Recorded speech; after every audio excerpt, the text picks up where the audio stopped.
একটা আন্দোলন করব। আন্দোলন করতে গিয়ে যদি দেখি কোনো বেনিফিট না আসে, আমি একাই বিপ্লবী সরকারের ডাক দিব। আমি বিপ্লবী সরকারের ডাক দিলে এই দেশের বিপ্লবী ছাত্র জনতা, বিপ্লবী মানুষ, দেশের দেশপ্রেমিক, তারা আশা করি একাই আসবে। আসসালামু আলাইকুম ভিউয়ার্স। তো আমরা জাতি হিসাবে লজ্জিত। আমরা যারা জীবনের বাজি রেখে দেশের জন্য, দশের জন্য সামনে থেকে কাজ করেছে, আমরা সেই অবদান ভুলে যাচ্ছি। ভুলে যাওয়ার কারণে বাংলাদেশে বারবার স্বৈরাচারের জন্ম হয়। মানে এই শুধুমাত্র এই ভুলে যাওয়ার কারণে। দেখেন, অনেক আফসোস লেগে দেখছি ফেসবুকে বলেন, ইউটিউবে বলেন, পোস্ট করতেছে যে কাফি ভাই নাকি তার গুলশানে অথবা ভালো বাড়ি পাওয়ার জন্য তার নিজ বাড়ি নিজে চালিয়ে দিয়েছে। মানে এটা কি মেনে নেওয়া যায় না? সম্ভব? এটা শুধু গুজব লীগ আর আফসোস লীগের দ্বারাই সম্ভব।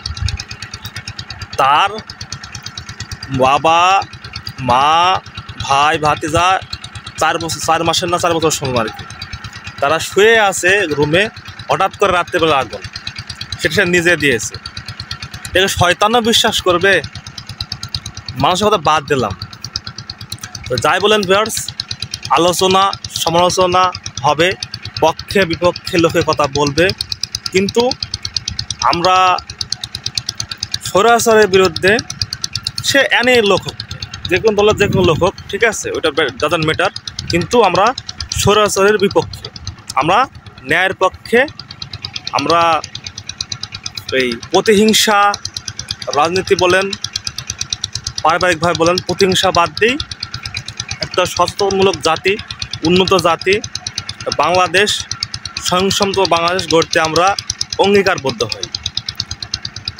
কারণ এই 53 বছরের ইতিহাসে শুধু ওই প্রতিহিংসার কারণে, স্বৈরাচারের কারণে দেশটা মানে খালি জনগণা উন্নত হয়েছে। তাছাড়া শিক্ষা বলেন, স্বাস্থ্য বলেন, মানে অন্য যে কোনো খাতে বলেন, শুধু ষড়যন্ত্র।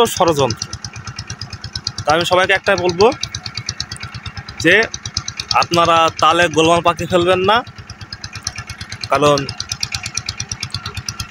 সবাই চায় তার নিজের ক্ষমতাকে মানে আঁকড়ে ধরে রাখতে।